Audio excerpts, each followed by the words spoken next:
tem discussão. A discussão aqui tá boa. Antes do programa, no break, os caras não param para o esporte. Tomara que seja assim nas próximas 2 horas. Estamos aqui para isso. Breiler Pires, boa noite, meu amigo. O Flamengo somou mais 3 pontos no Brasileiro, tem 7 já na classificação, sendo que 6 deles conquistados fora do Maracanã. Começou o Brasileiro empatando com o Internacional, um jogo muito esperado, muito brigado. O Flamengo poderia ter vencido o jogo, apesar de ter saído atrás. Depois bateu o Vitória e hoje, com facilidade demais, bateu o tricolor gaúcho, o Grêmio. É isso, o que você tem a dizer pra gente a respeito de mais uma vitória do Mengão? Boa noite, Plihal, boa noite, companheiros, boa noite também pro fã de esportes. Atuação do Flamengo de time que quer ser campeão brasileiro, que tem essa ambição, passeou na arena do Grêmio, o domínio tático, principalmente do Flamengo, né? Foi um jogo inteiro do Flamengo, mas no primeiro tempo, a maneira como controlou a partida foi exemplar. Aí o gol do Arrascaeta, voltando à sua melhor forma, voltando à melhor fase, segundo gol consecutivo pelo Campeonato Brasileiro.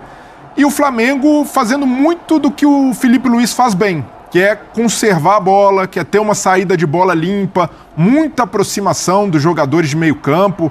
E aí, Pulgar, De La Cruz, Gerson e Arrascaeta, um meio campo com esse nível, é o que se espera que o Flamengo faça, tenha superioridade. É verdade que o Grêmio está numa fase muito complicada, uma fase em que as atuações deixam muito a desejar. E até hoje, pensando nisso, o Gustavo Quinteiros tentou encorpar mais o meio, mas não funcionou, não conseguiu encontrar o Flamengo por ali. Então teve muito domínio, foi uma vitória merecida.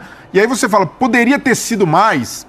Poderia pelo domínio do Flamengo no jogo, muito mais posse de bola, mas na parte final do campo, eu acho que faltou um pouquinho mais de Flamengo. Faltou um pouco mais de objetividade, um pouco mais de ambição do gol. E aí tem faltado na temporada inteira, né? Então é um problema do Flamengo, mas pelo que foi contra o... Tem faltado ambição ou tem faltado poder de finalização? Eficiência. Eficiência. Mas no caso do Flamengo, quando você tem Bruno Henrique, um jogador que sabe finalizar, o Michael, que por mais que seja um jogador de velocidade, já fez muitos gols e também quando corta para o meio, tem potencial. O Flamengo hoje, para mim, a única crítica à atuação do Flamengo foi o preciosismo lá na frente. O Flamengo trocou quase 600 passes na partida. 122 deles no terço final do campo. E quando você troca 122 passes no terço final do campo e finaliza só 8 vezes, é sinal que o time estava com pouca fome, estava com pouco apetite para crescer o placar. É claro que ali pelo cenário do jogo, amplamente superior, é normal dar uma relaxadinha, é normal ir controlando e cozinhando, mas é algo que o Felipe pode corrigir. O Flamengo que seja um pouco mais direto, um pouco mais objetivo e busque mais o gol, porque teve domínio para isso, para finalizar mais, para chutar mais, e nesse ponto é a única ressalva que eu faço à grande atuação do Flamengo hoje em Porto Alegre. Birner tá doido pra falar. Cara, pediu a palavra. Eu até ia esperar primeiro boa noite a você, ao Brenner, que eu vou contrapor daqui ao segundo, ao Donan, ao Pedro Ivo, aos fãs do esporte. Eu achei a atuação do Flamengo irretocável. Estamos juntos. Porque o que você chama de... Tô com você. Tô com você, o que você chama de... O jogo de autocontrole, um jogo... Sobra a você a complacência ou o bom senso que tem faltado ao torcedor rubro-negro. Donan estava me falando que tinha torcedor, a Flá TT é brava. Minoria. Que depois da derrota para o Central Córdoba, tudo bem, uma vergonha, resultado totalmente inesperado, em casa, perder para o Central Córdoba no jogo de Libertadores, o primeiro do Felipe em casa pela Copa Libertadores, dirigindo o Flamengo, foi muito feio. Mas espera aí, depois de 425 jogos invicto, um amigo aqui entrando aqui hoje queria... pedindo a cabeça do Felipe Luiz. Não, mas Pedindo crítica, crítica. nem leva a sério. É emoção. Na verdade, o cara que fala isso não quer. Ele só fala porque ele tá com raiva e ele tem que criticar alguém, ele arruma o seu culpado e vai lá, pum. Mas o cara foi vaiado no Maracanã depois do jogo. Cara, mas exageraram porque ele poupou, né? Wesley, Pulgar, aí houve a chiadeira, o Gerson principalmente, mas ele o torcedor minimamente racional sabe que o trabalho do Felipe Luiz... Mas com o time que entrou em campo, dava pra ganhar. Não dava pra ganhar com o Central Córdoba? Pô, claro que dava. Claro que dava também, né? Eu acho gostado que você sempre parte do princípio que o time que é melhor ganha. Né? E eu não penso futebol desse jeito, porque o futebol sempre mostrou que não funciona assim, apesar da maior parte das vezes os times são técnicos. Por que o futebol toda semana mostra isso pra gente e a gente não aprende? Porque vocês são teimosos, ou quem é assim é teimoso. É simples assim, muitas outras coisas da vida. Não é só isso, futebol é só um detalhe. Eu acho que o calendário impede o Flamengo de fazer o jogo alucinante que o Brenner talvez chamasse de retocável, com o jogo à la Jorge Jesus 2019, melhores momentos, massacre, Já chamou o Jorge Jesus. chance de gol e tal. Não chama isso não. O Felipe Luiz pensa o futebol de um outro jeito. Tem que entender em quais fontes ele bebeu. E eu acho que a principal é o Simeone. Mas ele cita muito o JJ. Sim, perfeito. Mas eu imagino que ele aprendeu mais para ser técnico com o Simeone do que com o JJ. Até porque ele também teve nível de concorrência de adversários melhores. Porque quando ele foi jogador do JJ, ele jogou no time que era, de longe, o melhor time da América do Sul, tanto taticamente quanto tecnicamente. Quando ele jogou com o Simeone, ele teve que jogar contra o Real Madrid, contra o Barcelona, e ele dificultou muito, ele quase ganhou a Liga dos Campeões, ou seja, ele conseguiu lidar com todas as situações. E o time dele, para mim, basicamente é um time que tem que controlar o jogo, e o time dele controla, tem que levar o jogo do melhor jeito possível, pensando num calendário sem o desgaste físico. Porque se ele faz um jogo lá Jorge Jesus, vamos supor que ele conseguisse fazer, ele arrebenta os jogadores, os principais. Mas o meu ponto é que ele não precisava fazer um jogo Jorge Jesus. Eu não sei por que uma vitória tão tranquila, fora de casa, depois de uma derrota, no meio de semana, inesperada. Hoje, se não ganha, iam começar a questionar, o Felipe, será que aquela Se não ganha do Grêmio no Sul. Isso.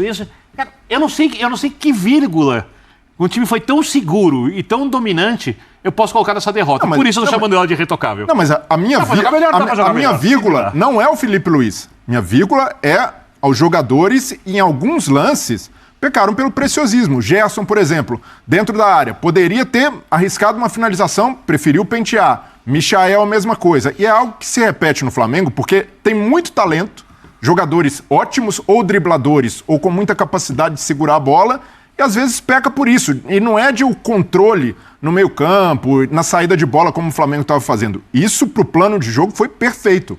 O meu ponto é, como o Flamengo peca muitas vezes, e até algo que se cobrava muito do Tite, também tinha controle em alguns momentos, e o time não era contundente, o time não era objetivo.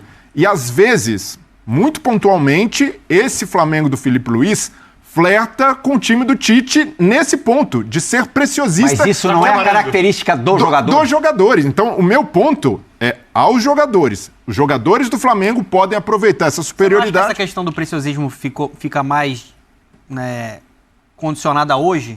Eu acho que antes está faltando mais eficiência. O Flamengo tem criado muitas oportunidades, mas às vezes falta eficiência no cara do gol. O debate hoje é que poderia ter sido 4 ou 5. Antes era o debate que não fazia 1. Exatamente. O debate é diferente. Eu tô com o Vitor e eu vou um pouquinho além. O Plihal lembrou que tem sim essa insanidade de querer questionar, não sei a demissão, mas já temos que questionar o trabalho do Felipe Luiz. Né? Você pode questionar, mas você tem que apresentar o tudo argumento bem, mas eu acho que o Felipe entende que a atuação do meio de semana é para críticas. Ele senta lá no e sabe disso, nunca negou isso. Só que quando eu olho para hoje, e quando o Flamengo vira institucionalmente, aí não é o que eu acho, que o Birner acha, Plihal, Donan, Brilha, o Flamengo vira e fala que a prioridade é essa aí, é o Campeonato Brasileiro. Ele vai para dentro da arena do Grêmio. Ele escolhe quando ele acelera o jogo. Ele escolhe quando ele segura a marcha. Ele escolhe por onde ele vai passear. Alto nível de controle do jogo. O problema do Flamengo, muito da fase de criação, era quando ele não tinha o Gerson em campo, ou lesionado, ou por ser poupado, ou quando ele não tinha o Arrascaeta ainda voltando de lesão. Você vê hoje o Arrascaeta e o Gerson em campo, a sensação, o recorte que eu fico do jogo, o retrato que eu fico é: se deixar o Arrascaeta em campo com espaço, ele ainda resolve muito. Se deixar o Gerson jogar por dentro, ainda vai resolver muito. O tanto de espaço que o Grêmio cedeu ao Flamengo, justamente onde o jogo não acontecia, e justamente onde Gerson e Arrascaeta fazem o time jogar melhor, né? Entre a linha de meio campo e a linha de zaga. Entre a linha de meio campo e a linha de zaga, e entre o lateral e o zagueiro. Deixou por ali, eles vão brincar de jogar bola. O retrato do torcedor do Flamengo é: por ali eles ainda resolvem. Para mim, um problema seria: esse time não tem poder de fogo, o Arrascaeta por espaço não está jogando e o Gerson não voltou bem de lesão. Isso seria uma preocupação. Hoje o Flamengo foi dentro da arena do Grêmio. É bom lembrar o que já foi a arena do Grêmio para muitos clubes. Foi para dentro da arena e escolheu quando ele jogaria. Ele começa o jogo atropelando. Aliás, vazia no meio da semana e vazia hoje. Impressionante, né? Aí ele recua. Aí depois ele acelera também de novo no final do primeiro tempo. Aí ele acelera um pouquinho no segundo tempo, 2-0. Não sei se o inteiro vai durar muito, não. E aí eu não acho que exatamente é só por preciosismo. Acho que o Bruno Henrique poderia ter escolhas melhores de finalização. Poderia. Mas também acho que a gente precisa, talvez, Pensar que se fosse um Pedro ali não finalizando, acho que a cobrança era outra característica. O preciosismo também não se entende pela facilidade que os jogadores do Flamengo estavam encontrando. A sensação sempre poderia ser 4 e 5. 2-0 ali, pô, esse jogo tá resolvido. Playhal, a gente tem sempre um grau de exigência, uma coisa do tipo, por que não deu show?